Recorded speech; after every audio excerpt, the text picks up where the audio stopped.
HSC পরীক্ষার্থী 2025 অর্থাৎ আজকে যারা ইংরেজি ফার্স্ট পার্ট পরীক্ষা দিলা ঢাকা বোর্ডের, তাদের যে এক দাগে যে কোশ্চেনটা এসেছিল সেটা হচ্ছে জেরির প্যাসেজ। এই প্যাসেজ থেকে যে কোশ্চেনগুলো আসছে দেখো আমি উত্তরগুলো বলে দিচ্ছি।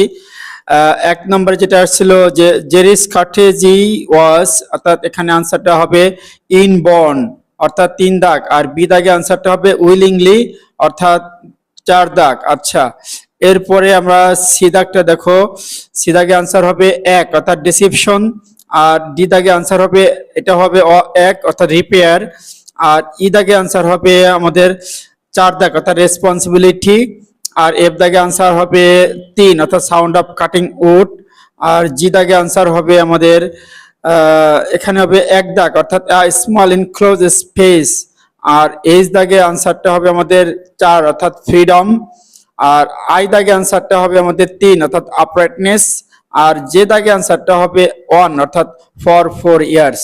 তো পরবর্তী ভিডিওটা দেখতে থাকো, আমরা একটা একটা করে আনসার দিচ্ছি। ধন্যবাদ।